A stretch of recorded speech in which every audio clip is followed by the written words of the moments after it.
mec me dit c'est pas grave que tu m'aies trompé. En vrai, moi aussi je l'ai fait, alors on est quitte. Pardon. Je lui dis comment ça tu m'as trompé? Il me dit ça va, c'est juste arrivé 2 ou 3 fois, on va pas en faire une affaire d'état. Je lui dis 2 ou 3 fois, tu te fous de moi? Il me dit ça va, on s'en fout, c'est pas important. La seule chose qui compte c'est qu'on s'aime et qu'on regrette ce qu'on a fait. Je lui dis toi tu peux regretter, mais moi par contre j'ai rien fait. Donc non, on n'est pas quitte, pas du tout. Finalement j'aurais peut-être pas dû me gêner. Il me dit tu t'es pas gêné sur la vidéo que j'ai reçue. Je lui dis c'est pas moi sur cette vidéo, je vais te le répéter combien de fois? Il me dit et c'est qui alors? Explique-moi. Carla me prend le téléphone des mains et elle lui dit c'est de l'IA. Donc oui, c'est elle sur la vidéo, mais c'est faux, ça s'est jamais passé. Mon mec explose de rire à l'autre bout du fil et il lui dit de l'IA. Bien sûr. T'as pas trouvé plus crédible comme explication? Je suis désolée de te le dire Carla, mais tu l'enfonces ta copine là. Elle lui dit tu vas moins rire quand je vais t'envoyer des captures d'écran du prompt que j'ai envoyé à l'IA pour créer cette vidéo. Parce que oui, c'est moi qui l'ai créé et c'est moi qui te l'ai envoyé avec un faux compte. Tu t'es fait doublement avoir. Enfin. Triplement. Mais ça, c'était pas prévu. Je pensais pas que tu lui avouerais tes tromperies. Finalement, mon plan a encore mieux marché que prévu. Et elle raccroche. À ce moment-là, je suis sous le choc. Je comprends rien à ce qui vient de se passer, à ce que je viens d'apprendre, à ce qu'elle vient d'expliquer. Elle me dit oui, je sais. Ça fait beaucoup. Je lui dis explique-moi, je comprends pas tout là. Elle me dit ton mec, c'est pas celui que tu crois. Ça fait 6 mois que j'essaie de te prévenir, mais je pouvais rien te dire. Je lui dis quoi? Pourquoi? Ma meilleure amie me dit ton mec, c'est pas celui que tu crois. Ça fait 6 mois que j'essaie de te prévenir, mais je pouvais rien te dire. Je lui dis quoi? Pourquoi? Elle me dit la première fois que tu me l'as présenté, il m'a fait des avances. On s'est retrouvés dans le couloir de chez toi et il m'a volé un bisou. Je lui dis quoi? Vous vous êtes embrassés? Elle me dit non, je lui ai crié dessus, je l'ai repoussé directement et je lui ai dit que j'allais te dire ce qu'il venait de faire. Je lui dis mais tu l'as pas fait. Elle me dit parce qu'il m'en a empêché. Il m'a fait chanter et il m'a dit que si je parlais, il dirait que c'est moi qui l'ai dragué. Je lui dis et alors? C'est pas lui que j'aurais cru. Elle me dit selon lui, c'était évident que tu le croirais plus que moi. Et il m'en a convaincu. C'était ton mec, t'étais folle de lui, et moi je serais juste passée pour la pire des garces. Je voulais pas prendre le risque de te perdre. Je lui dis alors c'était pour ça toutes tes remarques sur mon couple, sur lui? Elle me dit oui, et puis par la suite, je l'ai surpris en train de te tromper.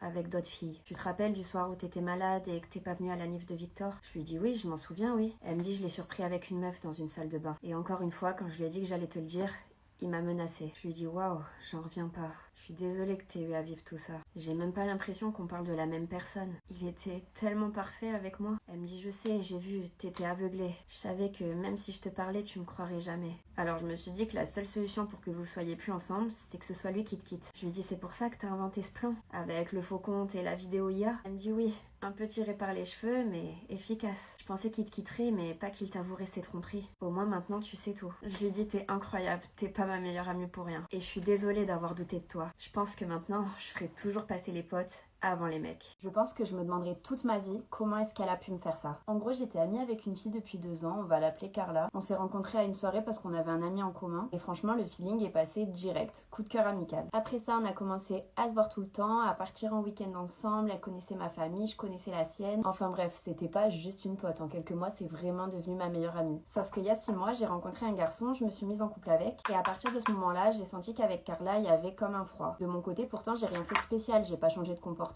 Je prenais toujours autant de ses nouvelles, je l'invitais à la maison. Mais elle, par contre, elle est devenue distante, bizarre et elle a commencé à me faire plein de petites remarques sur mon couple, sur mon copain. Par exemple, un jour, je lui raconte qu'il m'a offert des fleurs et elle me dit MDR, c'est louche, il t'a acheté ça pour se faire pardonner d'un truc, c'est sûr. Une autre fois, je lui parle de nos projets pour les vacances d'été et elle me dit ah, parce que tu penses qu'il t'aura pas quitté d'ici là? Vous voyez le genre, des trucs pas très sympas et ça revenait assez souvent. Au début, je l'ai pris à la rigolade, j'y ai pas trop prêté attention. Je me suis dit que c'était pas grave et qu'elle était sûrement juste un peu jalouse. Mais le problème, c'est que je suis trop gentille et que je pense que tout le monde est comme moi. Donc j'aurais jamais pu imaginer ce qu'allait suivre. Parce qu'évidemment, elle s'est pas arrêtée là. Ça, c'était rien. Mais ce qu'elle a fait ensuite, c'est très grave. Au point que je pourrais jamais lui pardonner. Mon mec m'a laissé à terre, dans les escaliers. J'étais affalée et j'avais super mal suite à la chute que je venais de faire. Honnêtement, ça n'allait plus du tout, que ce soit physiquement ou mentalement. J'étais blessée et je venais littéralement de passer la pire soirée de ma vie. Et à 15 ans, il faut le dire, c'est très difficile d'encaisser tout ça en si peu de temps. Environ 10 minutes plus tard, un de ses potes est monté pour aller aux toilettes et quand il m'a vu, il a tout de suite été hyper gentil avec moi. Alors je me suis confiée à lui et je lui ai raconté tout ce qui s'était passé. Ça m'a fait du bien et je sais pas, il m'inspirait confiance. Et je crois que j'ai bien fait. Il est descendu avec moi. Mon mec était en train d'installer sa play. Son pote est arrivé, il l'a débranché et il lui a dit « Mec, t'abuses ». On va dire que ce pote, il était assez imposant. Donc je pense que mon mec avait un petit peu peur de lui. Et d'ailleurs, pour la première fois, il ne l'a pas trop ramené. Son pote lui a dit « Bon, va t'excuser au moins, c'est la moindre des choses ». Mon mec est alors venu devant moi. Il avait les larmes aux yeux. Il m'a pris la main et il m'a dit « Je suis désolée, vraiment. Je sais pas ce qui m'a pris. J'ai lâché sa main et je lui ai dit ok, c'est comme ça de toute façon, on peut plus rien y faire. Il m'a dit t'inquiète pas, je vais me rattraper, je vais arranger les choses. Je lui ai dit non c'est bon, c'est pas la peine, t'inquiète. On peut pas changer le passé malheureusement, donc tu vas rien arranger du tout. C'est trop tard. Pendant ce temps, je voyais son pote derrière en train de ranger la play et de tout remettre dans la boîte. Il était génial. Il est venu me la porter, je l'ai remercié. Et mon mec, enfin mon ex, m'a dit je peux même pas garder la play. Je lui ai dit bah on n'est plus ensemble, je vois pas pourquoi tu la garderais. Il m'a dit mais c'est mon cadeau de mes 18 ans. Et on était encore ensemble quand je les ai eus. J'ai regardé ma meilleure amie et je lui ai dit t'étais plus avec elle qu'avec moi à vrai dire. Débile qu'il est, la seule chose qu'il a trouvé à répondre c'est de toute façon j'en veux pas de ta play. J'ai pas besoin de toi pour m'en acheter une. Je lui ai dit ah bah écoute tant mieux pour toi parce que c'est pas du tout l'impression que tu donnes depuis tout à l'heure. Tous les invités à ce moment-là ont entendu ce qui s'était passé et se sont mis à rire, moi y compris. Alors il a pris ses affaires et il est parti, sans dire au revoir. Puis ma meilleure amie s'est avancée vers moi et m'a dit désolée et elle l'a suivi. Je suis montée au 3e étage et là, au fond du couloir, j'ai vu que ma chambre était allumée. Je sais pas pourquoi, mais à ce moment-là, j'ai eu un mauvais pressentiment. Mon mec et ma meilleure amie avaient tous les deux disparu de la soirée. Mais bon, je pouvais pas y croire, c'était impossible, ça pouvait pas être ça. Je me suis avancée et j'ai entendu du bruit dans la pièce. 2 voix, une fille et un garçon. Et au plus je me suis rapprochée de la porte, au moins il y avait de doute.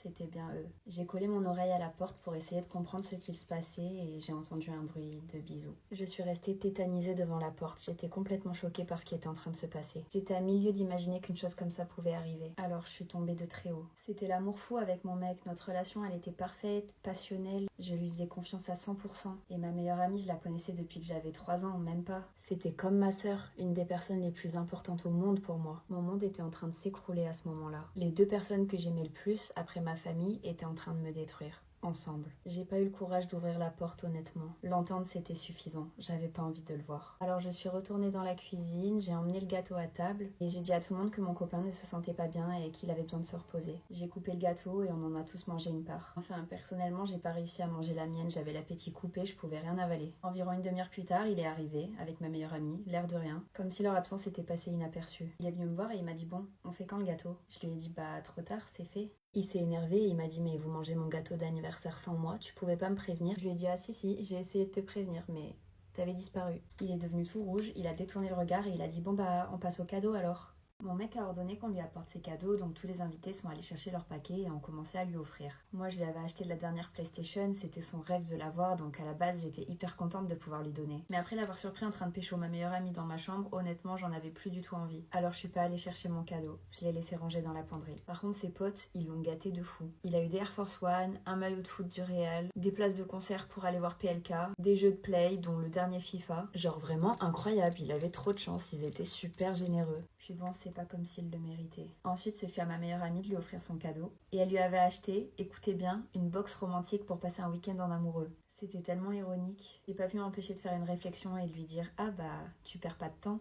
C'est pour vous 2 le week-end en amoureux. Elle a fait semblant de rire et de pas trop comprendre. Elle m'a dit mais quoi? Qu'est-ce que tu racontes? C'est pour vous 2 chérie, ça va vous faire du bien de vous retrouver. Je lui ai dit ah bah c'est marrant, à chaque fois que je le cherche, c'est toi qui m'aides à le retrouver. Si après ça elle comprenait pas que je savais, je pouvais plus rien faire pour elle. J'ai vu qu'elle essayait de garder la face mais elle osait même plus me regarder dans les yeux. Après ça, tout le monde avait offert ses cadeaux, sauf moi. Alors mon mec s'est tourné vers moi et il m'a dit il est où mon cadeau? Je lui ai dit t'en as pas eu assez? Il m'a dit bah c'est le tien que j'attendais le plus. J'ai grave envie de jouer à la play et de tester mes nouveaux jeux là, donc j'en ai besoin tout de suite en fait. Je lui ai dit malheureusement ce sera pas pour tout de suite. Faudra peut-être que t'économises avant de pouvoir te l'acheter, mais compte pas sur moi. Il m'a dit qu'est-ce que t'as à faire la belle? T'es pas drôle, je sais très bien que tu l'as acheté, je l'ai vu dans ton placard. Allez, va la chercher, j'ai pas que ça à faire de te supplier et d'attendre.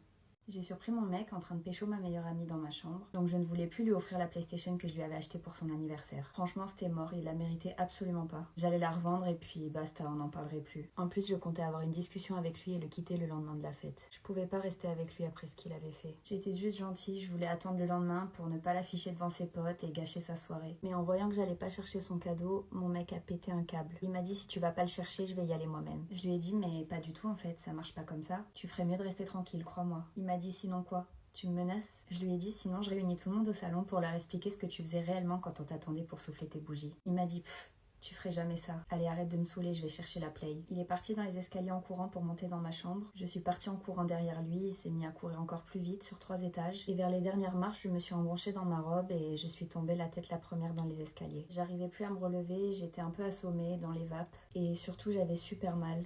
à la tête, au bassin et même à la cheville. Je me suis mise à pleurer et à appeler mon copain pour qu'il vienne m'aider, me réconforter et prendre un peu soin de moi. Mais il n'a pas bougé, je suis restée seule pendant au moins 5 minutes. Je me suis dit qu'il m'avait peut-être pas entendu. Et d'un coup, je l'ai vu arriver, la PlayStation dans les bras, sourire aux lèvres, le regard fier. Il m'a regardée et il m'a dit « Chez, c'est le destin ça. Allez, fais pas ta chochotte, relève-toi, on va jouer à la play. » Il m'est passé devant sans même m'aider à me relever et il est descendu avec son cadeau qu'il avait bien sûr déjà déballé. Quand j'avais 15 ans, je sortais avec un mec qui en avait 18. J'en étais absolument folle amoureuse et j'aurais clairement donné ma vie pour lui. Cela faisait 6 mois qu'on était ensemble quand il a fêté ses 18 ans et c'est moi qui ai tout organisé de A à Z. Que ce soit la déco, la nourriture, la playlist et même le lieu, ça avait lieu chez moi. J'avais vraiment tout prévu dans les moindres détails pour lui faire plaisir et qu'il passe le meilleur anniversaire possible. Tous ses amis étaient invités, on était une vingtaine je dirais, il y avait aussi quelques copines à moi. L'ambiance était trop cool, tout le monde rigolait ensemble, chantait, dansait. C'était vraiment une fête réussie, je m'en étais donné les moyens et j'étais fière de moi. Vers 1h du matin, je parlais avec des copines et d'un coup, il y en a une qui me dit « Elle est où Clémence ? Ça fait au moins une demi-heure que je l'ai pas vue. » Pour info, Clémence, c'était ma meilleure amie. Je lui ai répondu « Ah, je sais pas, c'est vrai, ça fait un moment que je l'ai pas vue, mais elle doit être dans les parages. » Dans le doute, je me suis levée pour la chercher, j'ai fait le tour du salon et de la cuisine, mais je l'ai pas trouvée.